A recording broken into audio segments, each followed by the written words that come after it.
Thanks to Keeper for sponsoring this video. Tim Cook is leaving Apple. And before you cry, clickbait! No, this isn't clickbait. This story has been told before.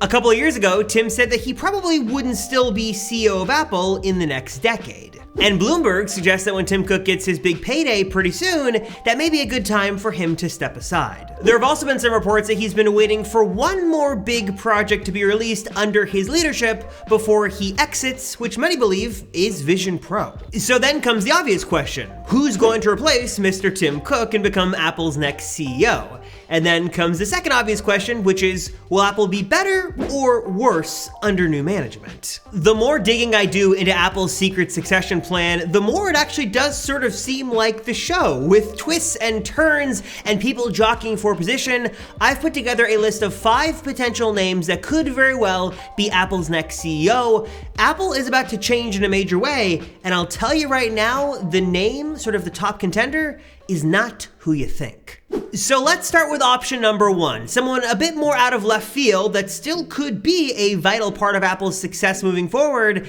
and that is none other than Mr. Elon Musk himself. Okay, hold on. Before you give me your Elon tirade down below, whether you love the guy or hate him, he does make sense as an Apple CEO for a couple of big reasons. For starters, he does actually align with a lot of Apple's sort of core principles, as not only has he built many wildly successful businesses, but he's built businesses with teams that people said were simply impossible. They were too small, they didn't have the resources, they didn't have the knowledge. Elon has sort of pursued relentlessly what many would have considered to be impossible goals and impossible accomplishments, and he has proven the naysayers wrong over and over again. Tesla, which sort of seemed like a pipe dream, has become, whether you love it or hate it, a wildly successful car company. You have SpaceX, which has done the impossible multiple times. Of course, he's not perfect, no one is, and maybe a little too controversial for Apple's taste, but him as CEO could really put the company in a unique direction, one that it desperately needs right now. What Steve Jobs famously did when he returned to Apple back in the late 1990s was to sort of refocus the company's attention, get rid of all the junk and crud and other words you could say of stuff that Apple is shipping. It was basically junk at that point, and get them refocused on like those 4 quadrants, those 4 main principles. Apple these days today is wildly successful, but many have argued that it's bloated. There are too many products, there are too many accessories, too many price points. They're trying to serve too many people. If Elon was to come in, clean house, refocus Apple on just doing a couple of insanely great things, the company may just be a whole lot better because of it. Elon also does bring some connections and expertise. If Apple really did want to build their own self-driving car and really pave their way into the electric future, what better way to do that than by partnering with Tesla? And I think I know the person who could make that happen. Also, it could be argued that, like Steve Jobs and even Johnny Ive, Elon is much more of a product guy and a visionary, way more than Tim Cook, an operations guru and someone way more focused on financials than product design. Elon's able to do that, and maybe he's a lot more akin to Steve Jobs than Tim Cook, and maybe that could lead Apple in a better direction. On the other hand, though, Elon is a very busy man with multiple other companies, and also he may just be a little controversial for Apple's taste. Apple likes to go a little bit more vanilla, then they like a little spice thrown in there, and Elon is certainly someone who isn't afraid of controversy, which isn't exactly Apple's MO, so this one could be an option, but probably not. Alright, so to be honest, of course, Apple's next CEO is still up for debate. There's a lot of discussion on who this could be, and it's still very mysterious, but something that is not up for debate, it's not a mystery, it is a matter of fact, is that you, yes you, should be using a password manager right now. Right now is the time to make sure your accounts are safe and secure, and the best way to do that, plus so much more, is by using my go-to choice for the best password manager, and that's made by Keeper. It's their amazing password manager that I love and use for 3 big reasons.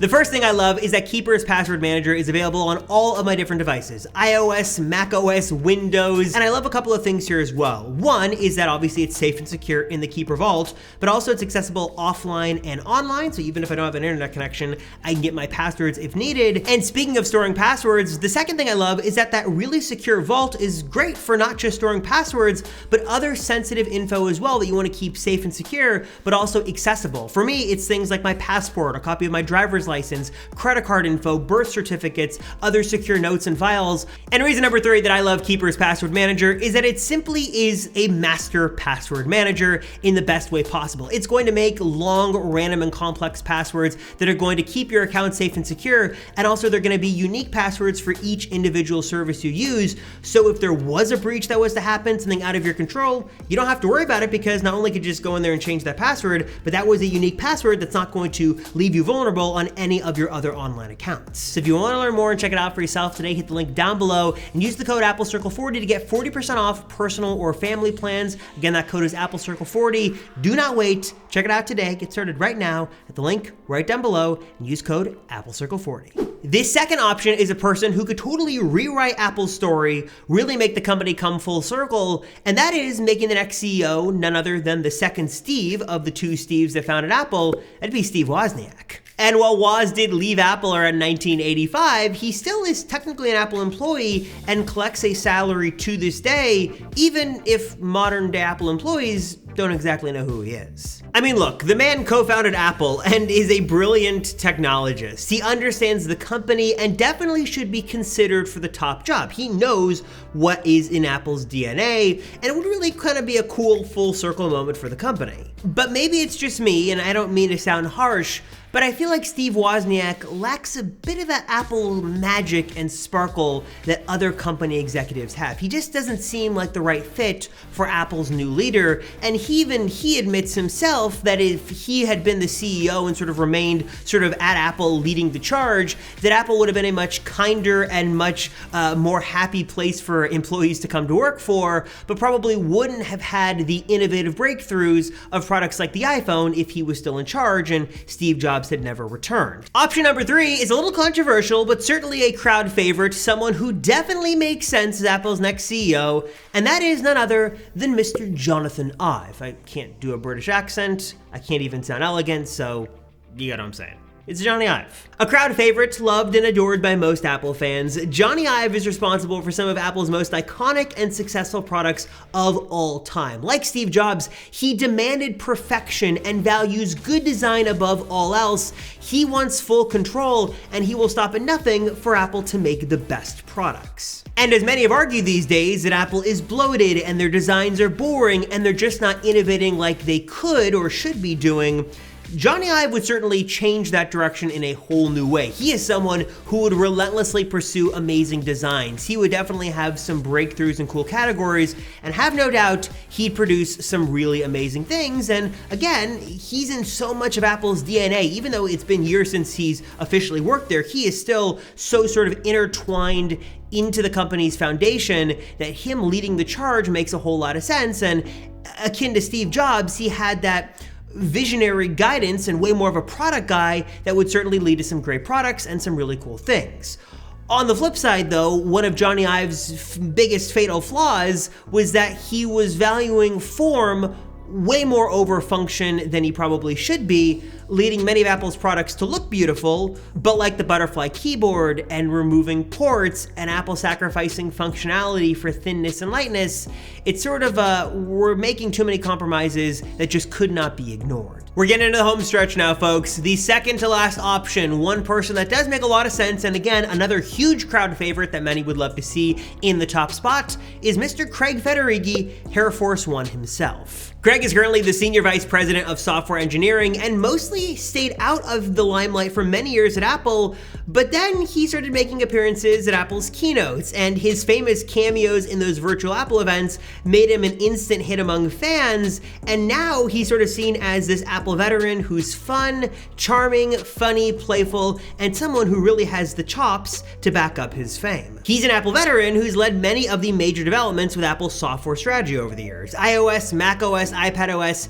he's been the public face of those big changes, and also a big advocate and sort of the face of the company in their pursuit of better privacy for its users. And unlike the other names here on this list, I don't really have any negatives. I think actually Craig Federighi is a really good Apple executive. He's smart, he's talented, and I think it would make sense to see him potentially as the CEO. Some have argued that maybe his focus at Apple has been too narrow. Maybe he doesn't have the broader leadership qualities that, maybe Tim Cook or others have. But honestly, I think he might be up for it. I don't know if that's a job he wants, but I certainly think that Apple fans adore him. They see his work as being very valuable. He's led one of the biggest parts of Apple for years and years, and I'm on Team Craig. Craig as CEO would be awesome to see, and I definitely think that if he's not the top pick, he's certainly got to be in the top 5, right? And finally, the last person on this list, probably the person right now who is in the #1 spot to replace Tim Cook as Apple's next CEO, is a man you might not know or really remember. It's Jeff Williams. Before becoming CEO, Tim Cook was Apple's chief operating officer. And these days, Apple's COO is this guy, Jeff Williams,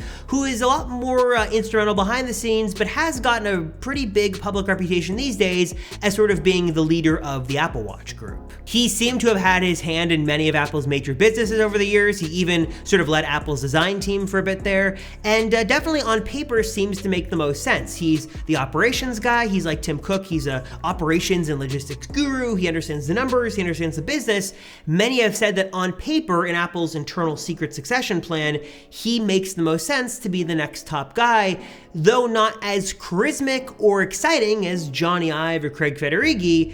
He does make sense and probably would lead Apple in a good direction, like, even Tim Cook, who maybe was a little bit more soft-spoken and monotone before he took on the role. He certainly has grown into his CEO position over the years, and the same could be said for Jeff Williams. I'm not looking to knock the guy, although he's certainly probably not as exciting as other names on this list. I don't think he'd do a bad job because he certainly understands Apple's business. Okay, so now I want to know from you guys, what are your thoughts on this list? Who do you think Apple should have as their next CEO? Should it be Elon? Should it be Johnny? Should it be Craig? Let me know your thoughts down below, and who you'd like to see as CEO and what changes you think they should make if Apple was run under their leadership. I'm curious because we all know Tim is great, but he's not going to be there forever. So who do you think should be next? Let me know your thoughts down below. As always, I appreciate you guys watching. Thank you so much. I'm Robert Rosenfeld from the Apple Circle, and I'll see you all in the next one.